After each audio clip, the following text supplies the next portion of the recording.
गिरिवरधारी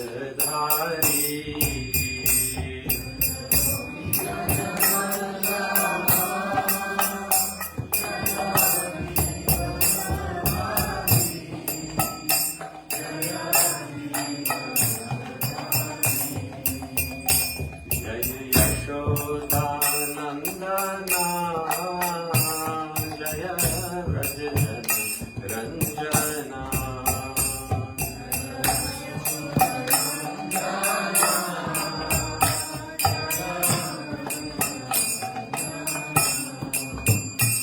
जय यमुना तीरावनचारी जय कुंज विहारी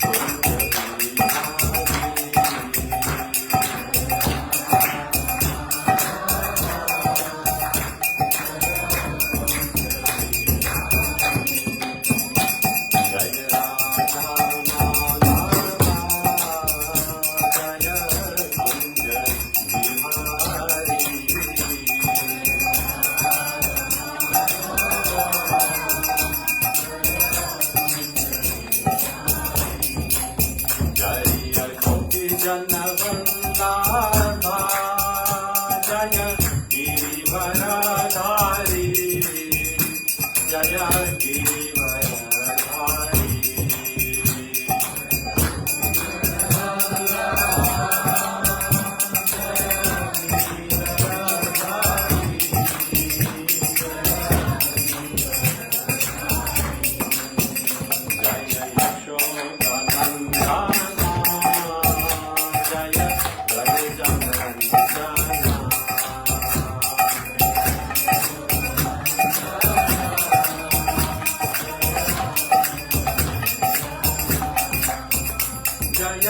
यमुना तीरावनचारी जय कुंज विहारी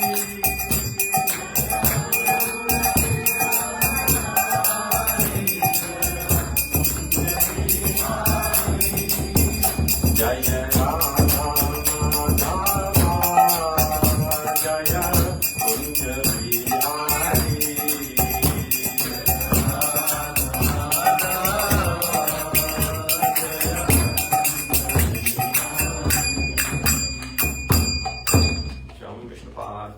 सपरिव्रजचार्य स्तोत्र श्रीमद वैष्णव भक्तिवेदांत स्वामी विष्णु प्रभुपाद की अनंत कोटि वैष्णव वृंद की श्रीमद भगवद गीतोपनिषद की निताय गौर प्रेमानंदे all glories to the assembled devotees, all glories to the assembled devotees, all glories to the assembled devotees, all glories to Shri Guru and Shri Gauranga Jai Nitai Gaur Premanande.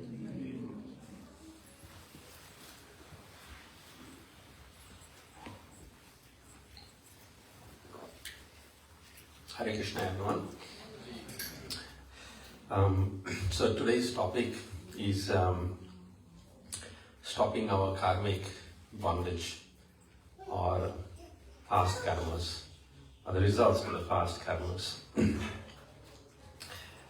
Let's do Mangalacharan and thereafter we'll choose the best from Bhagavad Gita and discuss on this topic.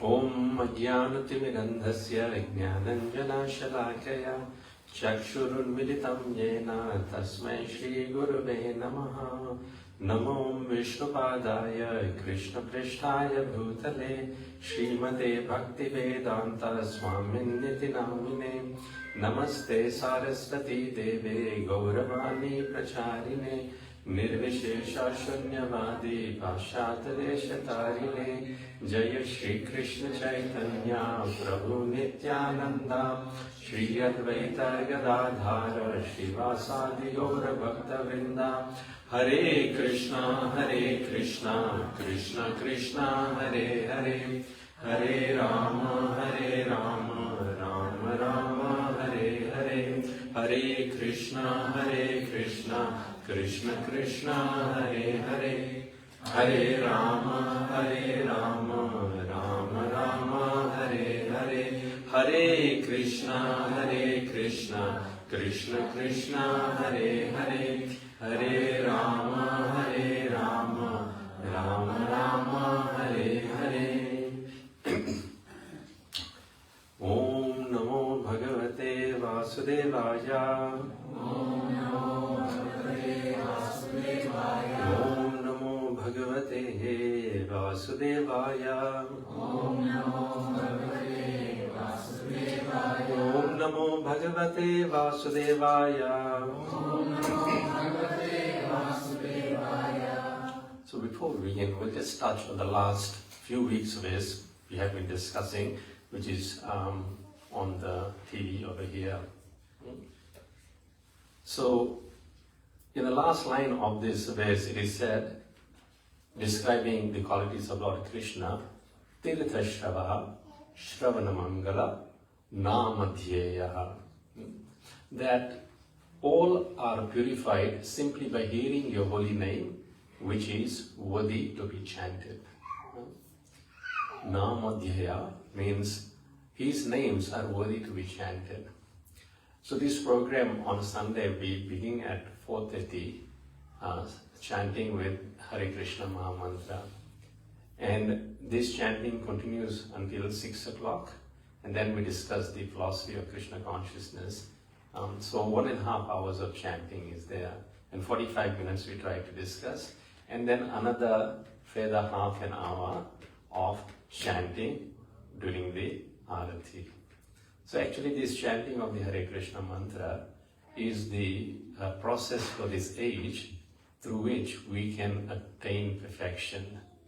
And therefore his names are worthy of being chanted. But Krishna willing, the discussion we'll have during this class, we will, by grace of Srila Prabhupada, Chaitanya Mahaprabhu, and we hope Krishna as Paramatma sitting within our hearts gives us this knowledge that yes, his names are really worth chanting. And we can take up to this process not only as a matter of ritual on Sunday when we come together, but all day, every day, all the time. And we don't have to worry about anything else, because Lord Sri Krishna is described as Bharata. Bharata means he is the maintainer. We may think the source of our income is maintaining us, but actually Lord Krishna is maintaining us. Our source of income is just our own choice. So there's this nice verse from Srimad Bhagavad Gita, chapter 7, text 28. Please repeat after me. Om Namo Bhagavate Vasudevaya. Om Namo Bhagavate Vasudevaya. Om Namo Bhagavate Vasudevaya. Om Namo Bhagavate Vasudevaya. Om Namo Bhagavate Vasudevaya. Yesham Tvantargatam Papam. Yesham tva antagatam papam. Jananam punya karmanam. Te dvandva moha nirmukta. Bhajante mam dridhavrataha. Translation, by His loving divine grace, I see Bhaktivedanta Swami Srila Prabhupada ki. Please repeat after me. Persons who have acted piously in previous lives and in this life, and whose sinful actions are completely eradicated, are freed from the dualities of delusion, and they engage themselves in my service with determination. Purport by Srila Prabhupada, please hear. Those eligible for elevation to the transcendental position are mentioned in this verse. For those who are sinful, atheistic, foolish and deceitful, it is very difficult to transcend the duality of desire and hate. Only those who have passed their lives in practicing the regulative principles of religion, who have acted piously and who have conquered sinful reactions, can accept devotional service and gradually rise to the pure knowledge of the Supreme Personality of Godhead. Then gradually they can meditate in trance on the Supreme Personality of Godhead. That is the process of being situated on spiritual platform. This elevation is possible in Krishna consciousness in the association of pure devotees, for in the association of great devotees, one can be delivered from the delusion.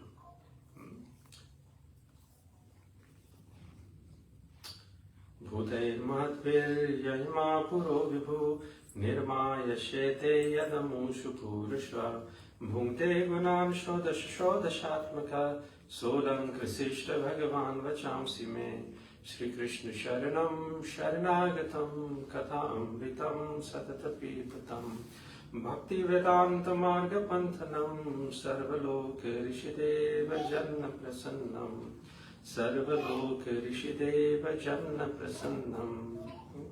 So if 2 points at least we can take out from this verse, that whose sinful actions are completely eradicated. And secondly, this elevation in Krishna consciousness in association of pure devotees is possible.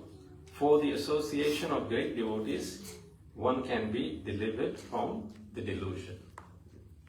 So, stopping off the karmic reactions which result in the so-called sinful reactions which give us misery in life. And the greatest miseries, of course, is to be born again and again in this material world, in various species of life. And this can only be possible to get out of this cycle through the association of devotees. Now in Srimad Bhagavatam, Shukadeva Goswami recommends various processes of atonement, or what is known in Sanskrit as prayashchitta. So when one commits some sinful actions, they say that one has to do some prayashchitta, atonement. So there is papa, sin, and there is punya, piety. So to counteract papa, sinful actions, let's do some punya to counteract that. So that section of the Vedas is known as Karma Kanda, and there are 80 or so scriptures which delineate various types of sins one may have committed to counteract those actions. So when that recommendation is made by Shukadeva Goswami, Parikshit Maharaj, after hearing those, this is given in 5th canto of Srimad Bhagavatam, and Shukadeva Goswami actually describes the various hellish planets of whatever sins one may have committed. For different kinds of sins, different planets are even there. So one can get this information from Srimad Bhagavatam. It's very daunting. One may become very frightened to see. I won't go into the details of the different kinds of sins which results in different kinds of sinful reactions. I remember one 12-year boy, when I spoke, was quite interested, and he went to Srimad Bhagavatam 5th canto. And he came next day quite scared. And I said, yes, that's the reason why you should not commit the sins. But sometimes one cannot help, because they have been habituated to committing those sins. So what is the possibility? Just by counteracting the sins, by doing some piety, is that the solution? Well, that is what Shukadeva Goswami recommended. But Parikshit Maharaj rejected that. Why did he reject? Any idea? If we surrender to Krishna, he takes away our sinful reactions? Well, but the reason he gives, that is the ultimate. The reason he gives is that although one may try to counteract or atone, and Prabhupada gives the example of various places, in Christianity faith, there is the system of confession. So every Sunday they go to the church and they say, "Oh Father, please forgive me for I have sinned." But then the next day again those sins start. And then again they go back Sunday to the church and say the same thing again. So that process of atonement, and also in Karma Kanda system, in the Vedic system, there are various atonements described. But still, the person's propensity to stop those sins does not stop. They're habituated to it. They're addicted to it. Parikshit Maharaj describes this as Kunjara Snanam. Kunjara means the elephant, bathing of the elephant. The elephant goes into the water, takes the water on its tusk and nose and puts it on itself and gets rid of all the dirt. Then it comes back to the land and takes the dust from the land, dirt from the land, and puts it on itself. Then it goes back in the water and does the same thing. So this repetition of committing sins, doing pious activities, then committing sins, doing pious activity is actually no good. And no one can get any benefit out of it. And practically Prabhupada explains in the purpose of this pastime that we can see that when people commit sins, then punishment are supposed to act as a form of deterrence. So they are put into jail. But when they go to the jail and they come out, they actually don't learn from that. So it is said that an excellent person learns by hearing that, okay, if I do this, commit this sin, if I steal, and I'll end up in jail. So just by hearing that, they will become repulsed from stealing. Then the second class person learns by experiencing it. Although he's heard it, that stealing is wrong, but still they go and steal, and then when they're put in the prison and go through the hardship, then they say, no, never again. They come out and then they get reformed. But the third class of persons, they have heard stealing is bad, they have experienced because they've been put in jail, but when they come out, they do the same thing again and again. And majority of the people, including us, we are in that category actually. Because although we know what is to be done and what is not to be done, but invariably we are impelled to act in a way which is detrimental for our own good. And why is this the case? That is the pivotal question that Parikshit Maharaj asks. And he rejects that system of atonement which does not completely get rid of the propensity to commit sinful actions. So then Shukdev Goswami recommends the system of jnana, development of knowledge, hearing about the various advantages and disadvantages and undergoing different kinds of austerities, do's and don'ts, strictly following the principle of celibacy, observing vows, doing yagnas, and becoming basically like dried up bamboo twigs. And when the fire is lit, the bamboo gets fire very quickly because it's dried up. And in that way, all the sins are destroyed. But are they really destroyed? No. Because down below the ground, the roots are still alive and awake.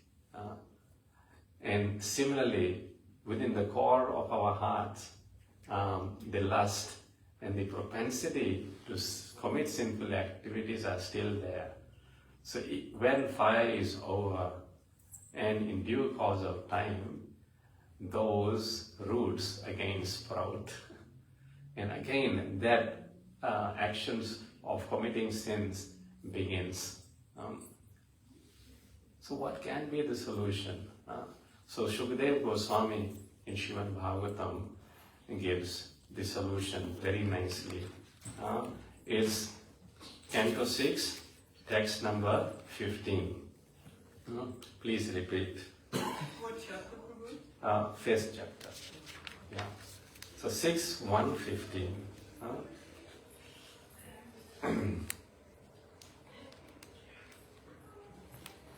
Kechit kevalya bhaktya.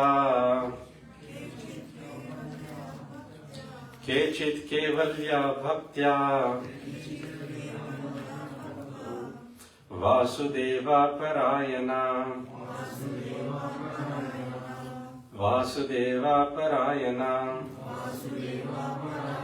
Agham dhunvanti karkhnena. Agham dhunvanti karkshneya.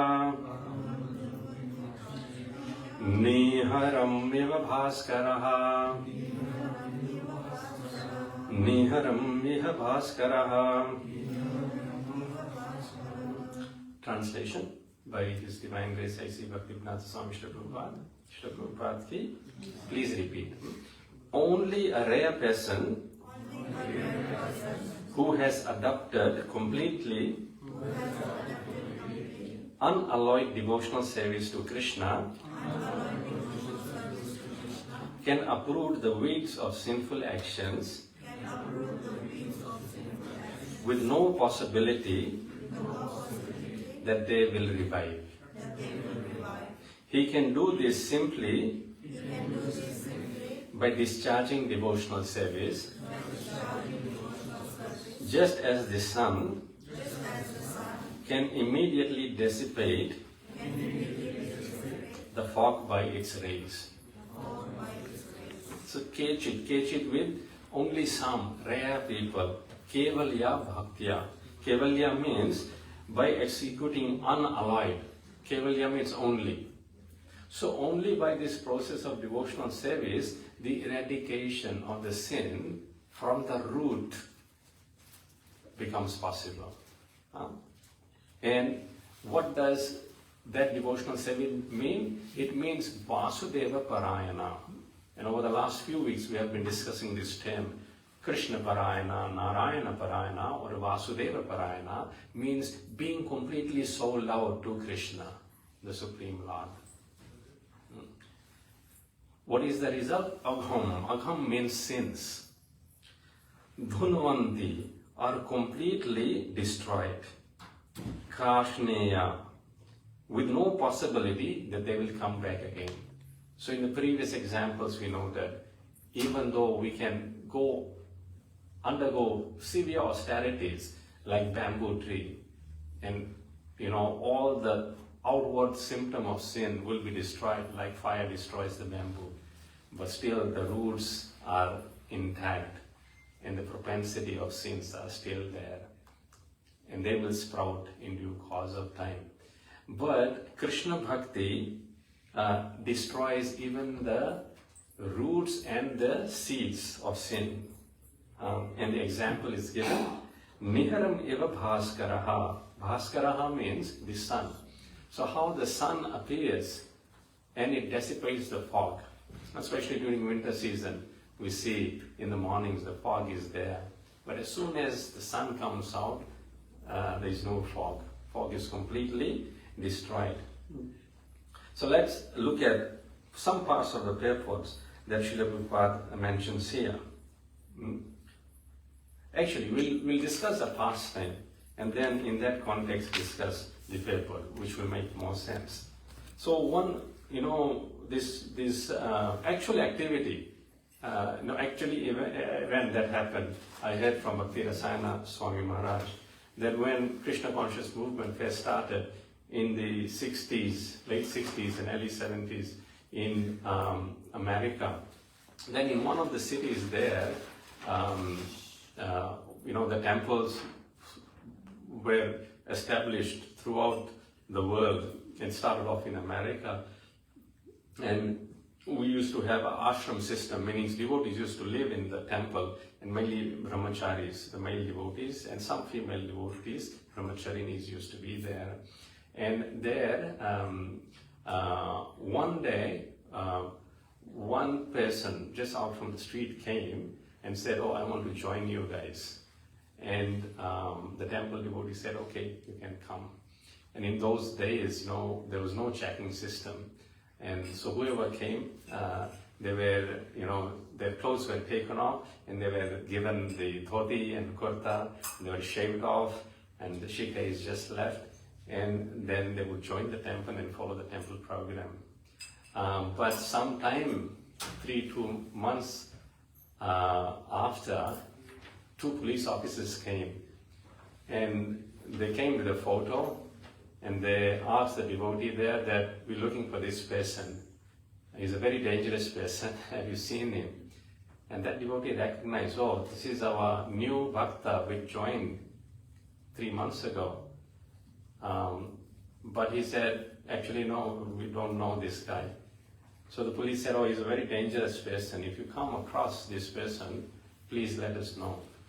So that devotee went to the temple president and said, "Oh, the police was here and they're looking for Bhakta Michael. Apparently he has done something really bad, some bad crime he has done." So the temple president called Bhakta Michael and he said, "Look, do you know police was here and they're looking for you?" So Bhakta Michael said, "Actually, before coming to the temple, I had committed some very serious crime. And I actually joined the temple to hide from the police. But when I joined you guys and I started doing whatever you guys were doing, I felt that actually this is what I was looking for throughout my life. And the happiness, peace, and satisfaction I found here, I could not get anywhere out there in the world. So I understand from whatever I have read and heard from you guys that yes, I've done bad activities in my past. So for that, I have to undergo the reactions of that bad activities. So let it come. But I know now the purpose of my life.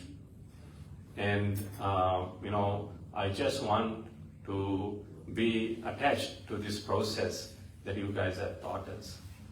So the temple president saw that this person is really remorseful. And he said, "Okay, tomorrow let's go to the police station and we'll try to sort it out." So they both went, and they're of course wearing kurta, dhoti, they had tilak on. And the police officers could not recognize him, and the temple president had to persuade them, this is the person you guys are looking for, and 2 officers had come a few days ago looking for him.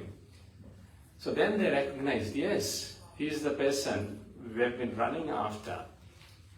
So the temple president said that, "Look, officer, I can assure you that this person is completely reformed. He's no longer the criminal that you know him of." So he said, "How can you be sure that he is completely reformed?" So the person said, "It is because of the process we follow. The process of bhakti, the process of devotional service." So the officer became intrigued and he said, "Okay, tell me about it." And so the temple president started telling their daily activity. He said, "We wake up early in the morning at 3:30, 4 o'clock, and we have a cold bath." Yes, even in winters those days, devotees used to have cold bath. I remember when I was living in Sydney 20 years back, yes, all the brahmacharis, we all used to have cold baths even in winter. They said, the cold bath is the bath in mode of goodness. It not only washes the external body, it washes the subtle body. Internal, it washes the mind and subtle senses as well.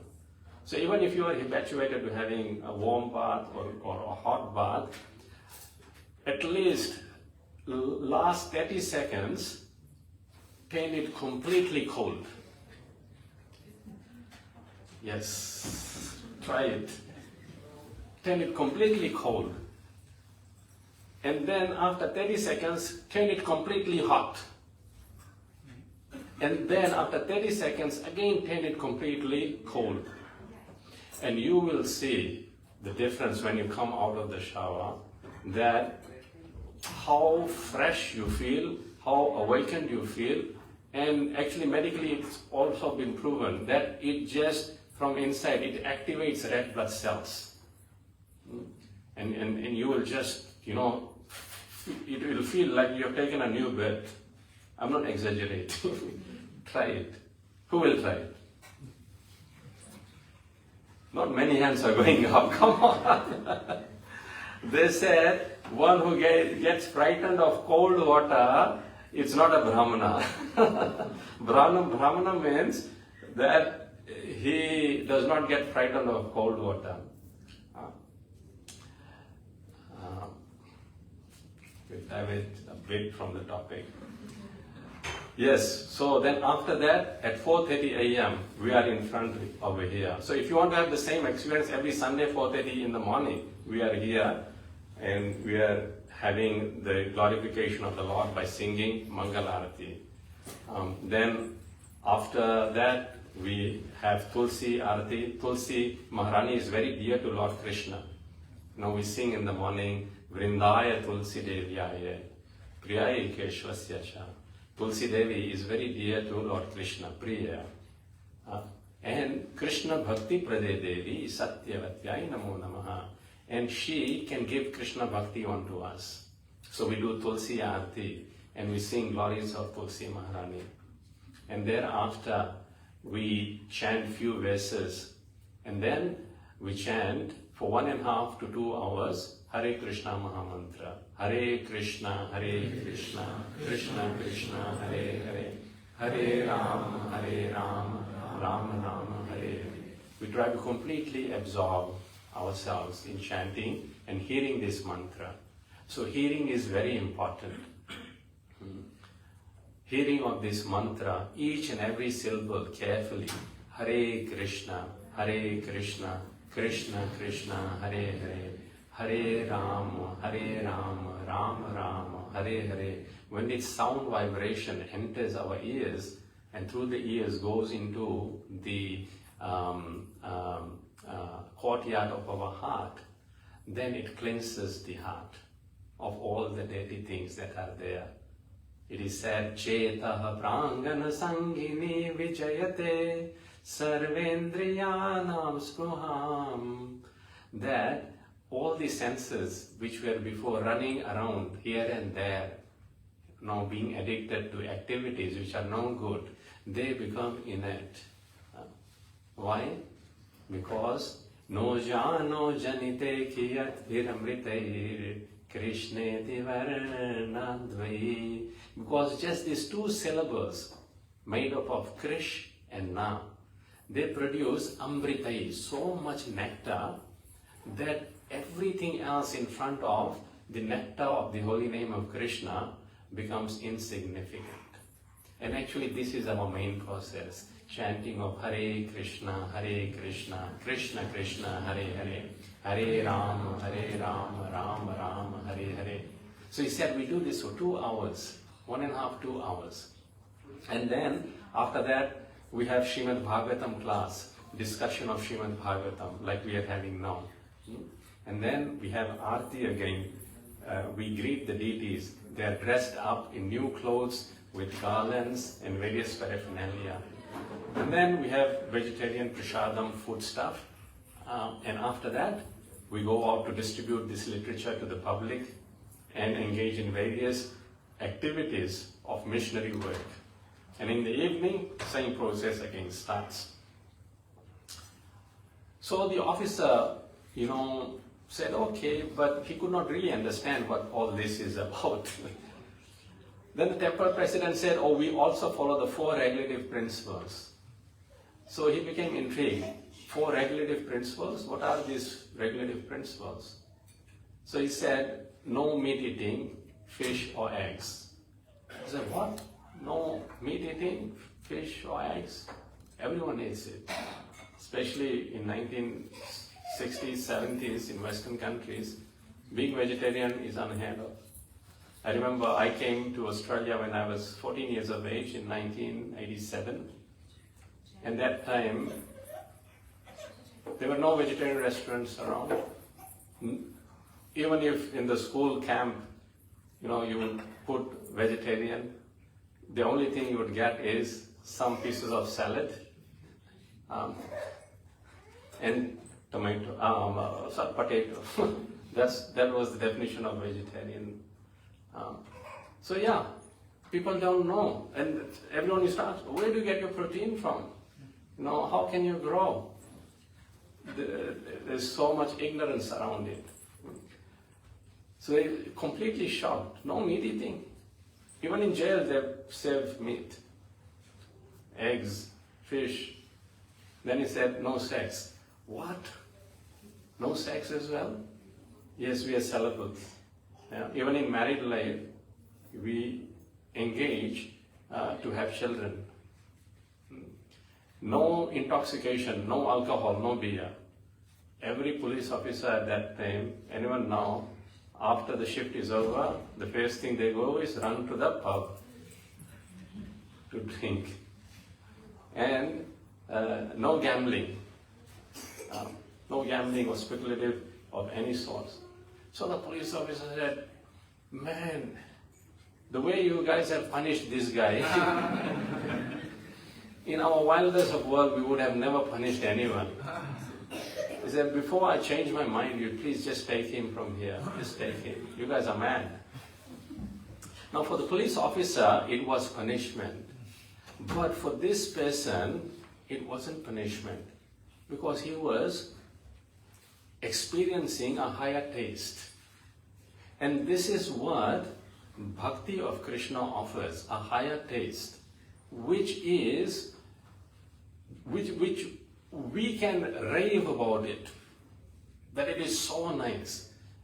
But if you don't try it, then Prabhupada gives an example, it would be like licking the outside bottle of a honey jar. Now I'll give you a honey jar and describe, honey is sweet, it is like this, like that. But if you don't open the bottle and take the honey, you won't experience it. So therefore Prabhupada mentions, yes, we invite everyone to come and experience this transcendental process. Why? Because 2 reasons. Firstly, it will completely stop our karmic reaction, our past sins. So in this way, Prabhupada describes there are 3 types of miseries that unfortunately we are going through. One is prarabdha. Prarabdha means that our past sins that we have committed, but they are now fructifying. The results are seen. The results are seen. And then there is aprarabdha. Aprarabdha means unmanifested sins.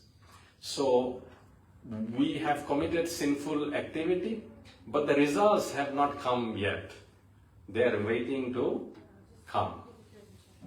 And the third is the bija. Bija means sin. So when we commit any action, then there are 2 consequences. The first consequence, Jai Shri Shri Radha Giri Govardhan Dhari ki. We can start a bit later today. So there are 2 consequences. So you commit a sinful act, or any act, good act as well. There are 2 results. What is the first result? First result is the result you will get. Every action has an equal and opposite reaction, they say. But then the second bit is another seed of that action is planted in our heart. And that is actually more serious. Because, for example, one takes drugs, the result will be bad. But then, they in future will want to have more drugs. So one commits sin, then the seed of future sin is also planted.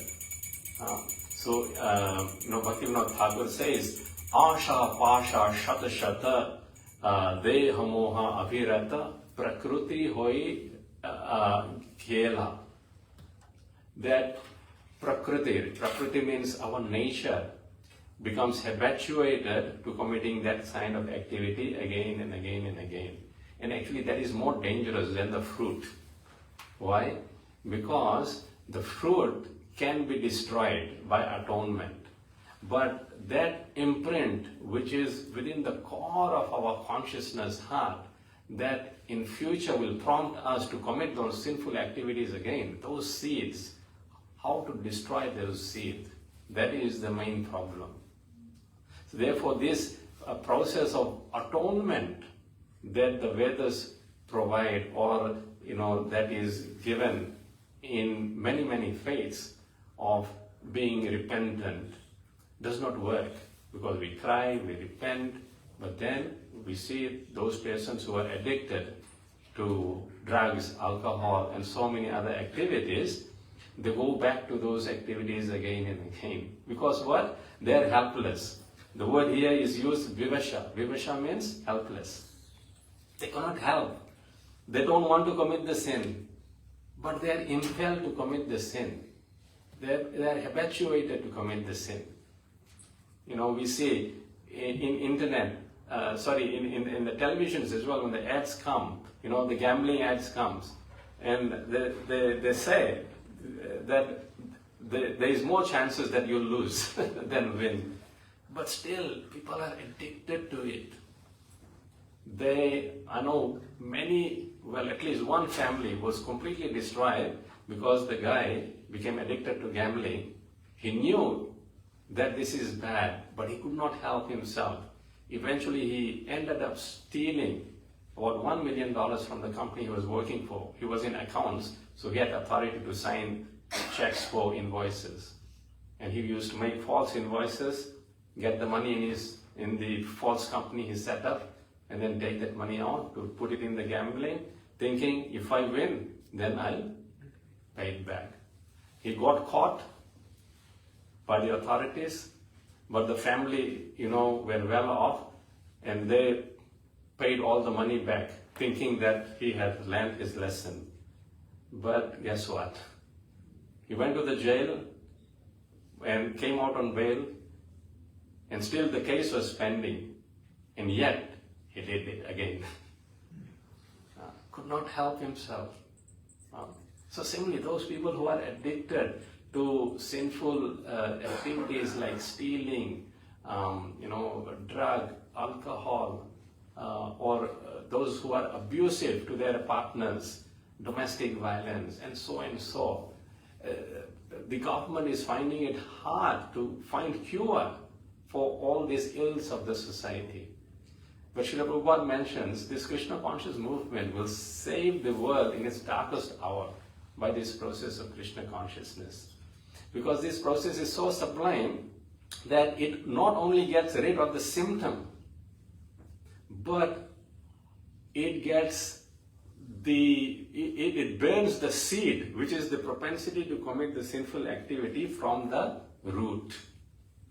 And therefore, when the person becomes reformed, he does not go back to his old ways.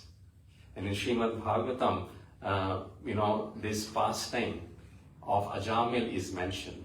That Ajamil was a Brahmana, but he one day went to the forest to collect firewood and paraphernalia for yajna, and he saw a prostitute and a Sudra embracing, and he became attracted to the prostitute. And in due course of time, brought the prostitute home. He had a very young, good-looking wife.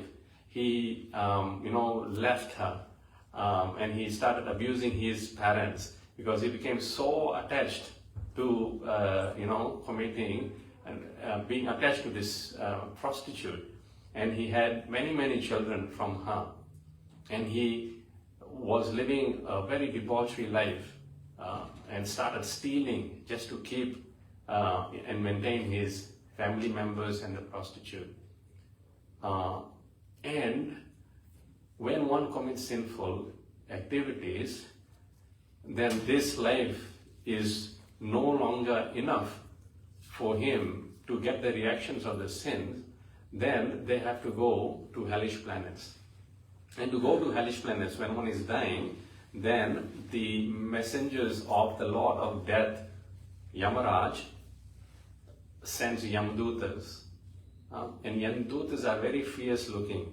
So in the 6th canto of Bhagavatam, you have this picture. I don't know from the back if you can see it. So when death happens, it is said that on each part of the body, it seems millions, 10 more minutes. 15. 15, okay. They're still making prasad. Yeah, Offered, okay, that's good. Krishna has made nice arrangement. So, yes, so when one is sinful, then it is said, at time of death, it is so painful. Why? Because the soul hasn't realized that it is not the body. It is spirit soul. It is attached to the body. It does not want to leave the body. And because of the sins, then the Yamdutas come. And the Yamdutas are dragging the soul out from the body. So in this picture, if you look, that's a Jamil there. And the Yamdutas, very ghastly looking. The first thing they do is put the Yamapasha, the rope, noose around the neck. And so when the person is dying, they cannot speak anything. They start choking. That's the first thing the scriptures describe that starts happening.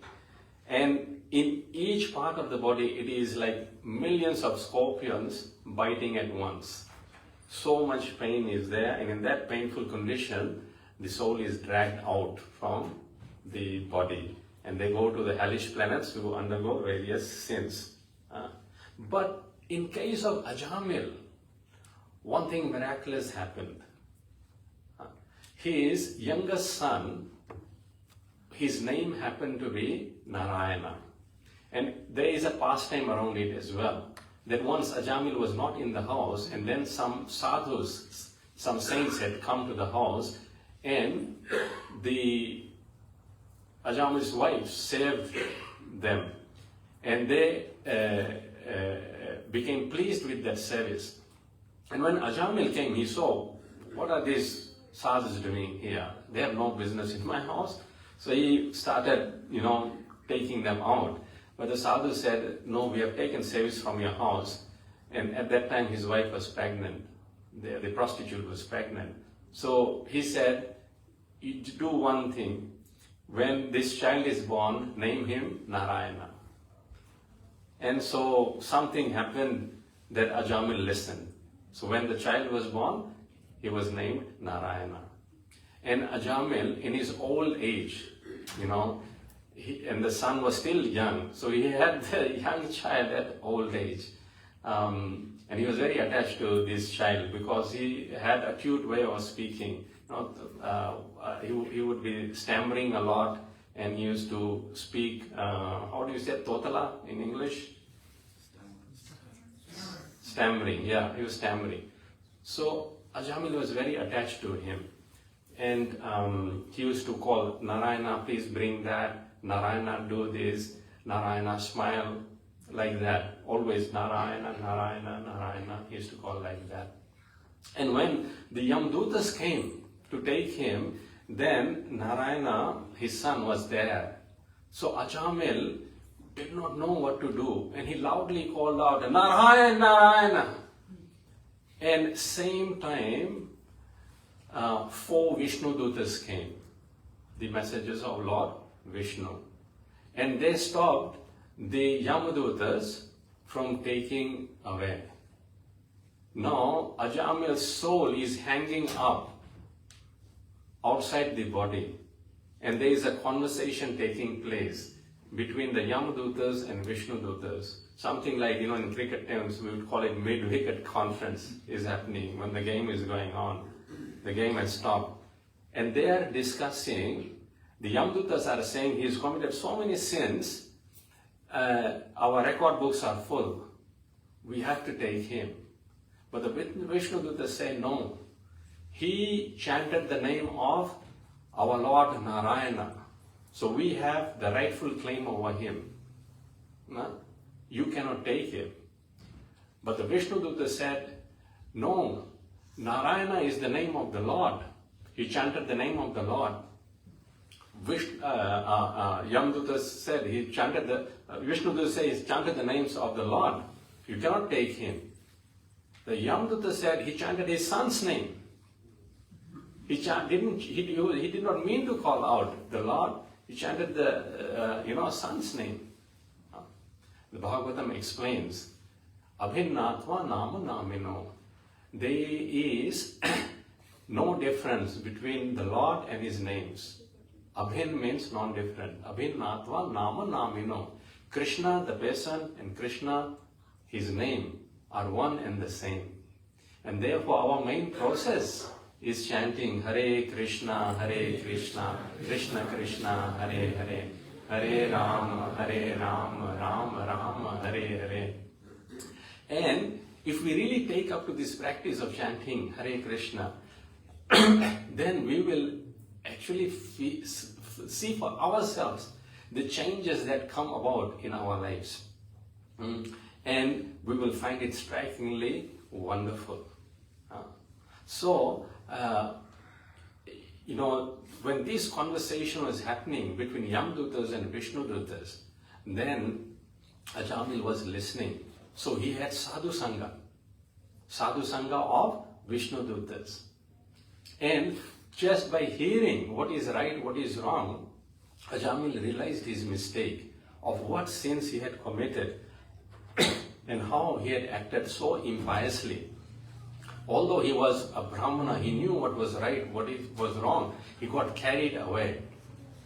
So when Vishnudutas defeated Yamdutas, Yamdutas left and went to Yamaraj and told about this event. And Yamaraj said, yes, you cannot touch the devotees of Krishna, devotees of Vishnu. Anyone who wears the tulsi, wears these marks, they are devotees of Vishnu. Of course, these are external, ornaments that we wear, we decorate ourselves. But the main process is that, yes, from the heart we're trying to follow this process of bhakti onto Krishna, which is Vasudeva Parayana, completely depending on Krishna, and chanting his holy names. And through chanting of these holy names, we say that, yes, Bharjantam Bhava Bijanam, the bija of committing sinful activities, Bharjantam, is completely destroyed. And the lives change for better. So that pastime we looked at of that, American devotee who was a criminal, he joined the temple to hide. But his life, within short period of time, completely turned, and he attained righteousness. This is a proven fact. Krishna confirms this in Bhagavad Gita. He says, Apichet Sudracharo. One may be Durachara. Durachara means very, very bad person. Apichet Sudracharo. But bhajante mam ananya bhag. But he takes to my devotional service and bhajante worships me ananya bhag, without deviation. Sadhu reva samantavya. He is to be regarded as a sadhu. Sadhu reva samantavya samvyagya vasito visaha. Because he is determined, he is resolute in his determination to worship me. And Krishna goes on to say, Shipram bhavati dharmatma. Very quickly he becomes dharmatma, a righteous person. And not only that, sasvat shantim nigacchati. He attains peace. Previously, when committing sinful activities, the person loses peace, he loses money, he loses health, everything he loses. But as soon as one becomes a devotee of Krishna, Sashvat Shantim Nikachati, he attains everlasting peace. And Krishna then guarantees, Kantaya Pratijanihi Name Bhakta Pranashyati. O son of Kunti, declare boldly to the whole world, my devotee never perishes. I will protect him. This is personal guarantee by Krishna. So, Prabhupada says, yes, we are inviting everyone. We are telling the governments as well, if you really want to reform society, let us propagate distribution of these books and study of these books in all the schools and universities, and let everyone take up to this process of Krishna Bhakti. This will only reform the society. There is no other method that will reform this society as effective as this method. So if we really want to destroy our past karma, then this process is the sublime process. Any quick questions before we stand up for Arati? Just for Tulsi Pujan, Tulsi Maharani gave curse to Lord Vishnu. Then do you become a stone? Then why do we worship him still? Just one question. Because Tulsi Maharani is an ardent devotee of Krishna. And because she is dear to Lord Keshava is dear to her. And Lord Keshava said, I will not accept any worship without you. So this exchange between Tulsi Maharani and Lord Vishnu, we actually cannot contemplate or understand. It is between them. But yet it is so sublime that Tulsi Maharani blesses every devotee of Krishna. And especially Krishna becomes sold out to anyone who offers him just a simple Tulsi leaf. So every morning, just by simple, at our home, our old family, we have this, we have this rule that if we can't do anything else, we worship Tulsi Maharani, we respectfully pick Tulsi leaf and offer it on the lotus feet of Krishna. And in the evening, then as prasadam, we have that Tulsi leaf. And we see just by offering, Krishna says that just by offering fruit, water, flower, leaf, I accept that in devotion. So Krishna is so kind. So, and if we offer Tulsi leaf, then Krishna becomes sold out. So we can fast track our spiritual life just by that. So we invite everyone, to come, on every Sunday and Saturday evening also we have program. And if you want to try out Sunday morning at 4:30, that will be really, good adventure. We also provide breakfast here, so let's try it. Yes? Jai. Jai. Srimad Bhagavad Gita Upanishad ki, Srila Prabhupada ki, Jai Gaur Premanande. All stand up for Aarti. Hare Krishna.